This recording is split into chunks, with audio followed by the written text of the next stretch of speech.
Vamos lá, começo de ano, vida nova, expectativas renovadas e a necessidade ainda do ano passado de voltar ao mercado de trabalho.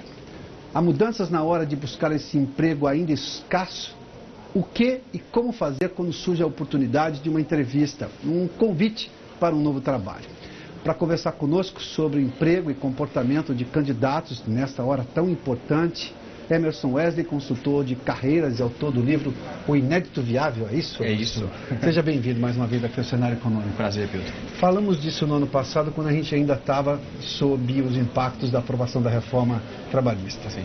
Mas, evidentemente, terminou um ano, nós começamos um ano novo, tem números, os números oscilam de emprego, no caso de serviços baixou um pouquinho, mas as vagas existem, escassas ou não, mas elas existem. Sim. Você que trabalha nisso, cotidianamente estuda esse assunto, mudou muito o comportamento que o candidato deve ter ou a exigência que as empresas fazem na hora de buscar esse novo profissional no mercado, levando-se em conta esse momento novo da economia? Sim. Eu acredito que as expectativas das companhias não mudaram em relação ao que era no passado. E é claro que o mercado cada vez mais competitivo exige cada vez mais competência desses profissionais. Então, eu acho que, na essência, não teve uma mudança. O que eu acredito que altera é que, com um cenário positivo, com expectativas melhores, talvez seja mais fácil o processo. Porque, eventualmente, você pensando num futuro promissor, talvez você queira rapidamente trazer esse profissional e os processos tendem a ficar mais curtos. Então, o nível de etapas para o candidato chegar até uma fase final pode ser que se reduza porque você tem a necessidade de colocar esse profissional rapidamente dentro da organização para trazer resultados. Até porque boa parte das empresas tem uma preocupação em, assim que resolver quem será o candidato contratado, treiná-lo rapidamente, porque ela está querendo produtividade. Exatamente. O investidor tomou a decisão de colocar dinheiro, agora precisa executar o processo, precisa executar o projeto. E ao executar o projeto precisa de gente. Então você precisa rapidamente colocar essas pessoas na ativa. A gente viu agora e hoje as questões aí do leilão aqui em São Paulo do metrô. Semana passada já teve o leilão lá do trecho norte do Rodoanel, ou seja, começa-se a movimentar fortemente e essas empresas precisam fazer obras de infraestrutura, precisam colocar as coisas para movimentar e vai precisar de gente. Então primeiro eu tomo a decisão de investir, depois eu preciso buscar o profissional, só que eu preciso buscar rapidamente. Bom, vamos pegar esse caso especificamente do metrô. Esse serviço vai ser diferenciado. A empresa privada que está chegando agora nesse regime de concessão, dela vai se esperar muito, porque se fosse para continuar do mesmo jeito, não haveria necessidade de um leilão. Correto. O setor público chegou a um limite, e esse é o entendimento dos estados e mesmo do governo federal quando faz uma privatização, uma concessão de algum serviço, porque percebe que não consegue ir além. Isso. E há uma demanda muito maior. A gente tem vários casos de privatização muito bem sucedida no país. Sim.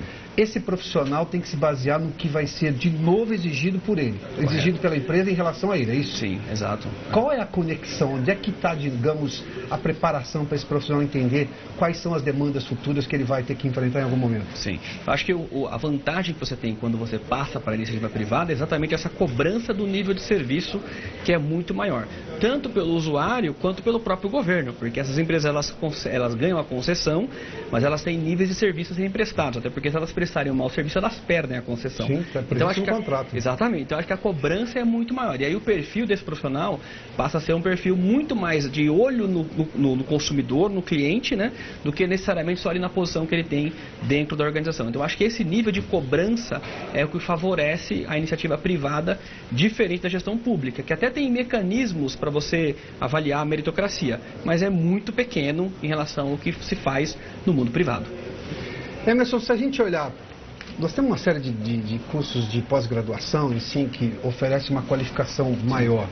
Mas a gente sofre de eficiência ainda no Brasil. Eu digo que normalmente nós temos dois problemas no Brasil: falta de generosidade e falta de eficiência. Se a gente aumentar a eficiência e a generosidade, a sensação de viver no Brasil fica melhor. Sim. Porque a pessoa pode trabalhar numa empresa e ela se achar eficiente, mas normalmente o consumidor daquele serviço, da empresa para a qual ela trabalha, não acha. Exato. E ela mesmo não acha em relação a outras empresas, seja telefonia, cartão de crédito ou programa de milhagem, como nós citamos há pouco. Exato. Onde é que está o drama da eficiência? A gente perdeu a eficiência ao longo do prazo ou o nível de exigência que aumentou mais rapidamente do que as empresas e as pessoas poderiam oferecer?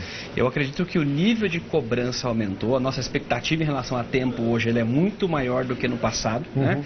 No passado você falava para o banco, olha, em 5 dias úteis o banco resolve o seu problema. Hoje, se você tem à disposição um aplicativo, você quer que o problema seja resolvido imediatamente. Então, claro, eu acho que o consumidor tem muito mais poder hoje, portanto exige um nível de serviço melhor. Por outro lado, os profissionais ainda não aprenderam de uma forma geral a lidar com essa coisa da cobrança, do nível de serviço, né? Ainda é muito aquela coisa de vou fazer o que eu posso, né? E não vou fazer o meu melhor. Então acho que essa diferença que existe, e quem se destaca geralmente é aquele profissional. Você pode ser qualquer nível hierárquico, qualquer posição. Sempre vai ter aquele cara que faz além e aquele cara que faz o básico, né? E eu acho que essa coisa de fazer o básico acaba se generalizando porque é mais fácil fazer o básico do que fazer o diferencial, né? Se você vai a um restaurante, você sabe quem é o garçom que tem eficiência no atendimento e aquele garçom que está ali só cumprindo tabela. Então isso é generalizado em todos os níveis das organizações. E eu acredito que o que faz mudar isso é exatamente a competitividade, a exigência por produtividade, por competência, é tudo isso que vai fazendo com que o serviço melhore. E um profissional que se destaca, mesmo que ele esteja, digamos, numa relação ruim com a empresa, o mérito é dele. Tá, em algum momento ele traz retorno para a empresa, mas esse profissional se destaca e se requalifica ou se qualifica de forma superior para buscar qualquer outra coisa, inclusive fora daquela empresa. Exatamente. Essa percepção aumentou? Porque eu me lembro de discursos nos anos 80 e 90 das pessoas, não vou trabalhar nada, essa empresa me paga mal, não sei o quê. Mas também ele parava no tempo e não conseguia outro emprego fora dali. Correto. Não sei onde é que estava a vantagem da forma de pensar. Esse tipo, a gente quebrou essa forma de pensar ou não? Eu acredito que na grande maioria não. Eu acho que ainda não. Eu acredito que não. Então, né? Essa é a razão pela qual o nível de eficiência é baixo ainda no Brasil. Eu acho que sim. As pessoas ainda não têm essa visão de que eu preciso fazer mais para que de fato eu seja reconhecido e tenha novas possibilidades. Geralmente você pensa o contrário, como eu não ganho o suficiente, não vou fazer igual mais ou menos aquele o dilema do Vampeta, né? O Flamengo finge que me paga e finge que jogo, né? Sim, me lembro. Então é mais ou menos isso. Lembramos dessa história. Se o meu salário é baixo, então eu vou fazer só o básico. Na realidade, o pensamento deveria ser diferente, né? Porque o salário é baixo, eu vou fazer mais para ter mais e ter mais possibilidades. Mas internas ou externas? Internas ou externas. É porque esse profissional que é eficiente, ele é reconhecido e com certeza não faltará espaço para ele, porque se ele perder a oportunidade ali onde ele não está sendo reconhecido, devidamente valorizado, alguém vai colocar ele numa posição melhor, né? Eu sempre dou o exemplo do restaurante, porque você percebe quando o cara é ligeiro, né? Quando o cara entende o pedido, quando ele fala com você de forma correta, eficaz, traz o pedido da forma que você fez corretamente, você fala, pô, esse cara eu queria levar ele para minha empresa para trabalhar. Por quê? Porque ele tem, eu acho que assim, o entendimento que o cliente é em primeiro lugar. E, portanto, ele atende bem o cliente, ele sabe que ao atender bem o cliente, ele está tanto remunerando a ele mesmo, quanto remunerando a organização e se desenvolvendo. Então, acho que essa visão, né, eu acho que é uma visão proativa, no sentido de você fazer e depois pedir a recompensa, eu acho que ela é primordial. Diferente daquele que, por não ter recompensa, não faz. E aí isso não muda o cenário, né? O cenário vai ficar sempre do mesmo jeito e você vai ter sempre aquela ali na média, né? Estamos na média, então se você é na média, está tudo certo. E na realidade, a gente, né, gostaria de ser acima da média, né? Porque o que nós esperamos. Exatamente. Se a gente espera um tipo de serviço, a gente tem que começar a oferecer a mesma qualidade, não é? Exatamente, exatamente. Me dá 30 segundos uma resposta. E quando a empresa oferece um custo interno para os funcionários, não se dedicar ali é perda de tempo, não é? Sem dúvida, né?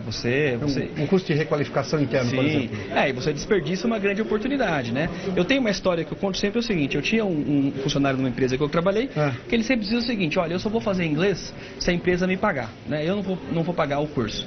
Isso faz 20 anos. Recentemente eu encontrei essa pessoa no supermercado, estava desempregado, e eu falei, e aí, como é que tá? Falei, pois é, né? Sabe como é que eu não estudei e tal.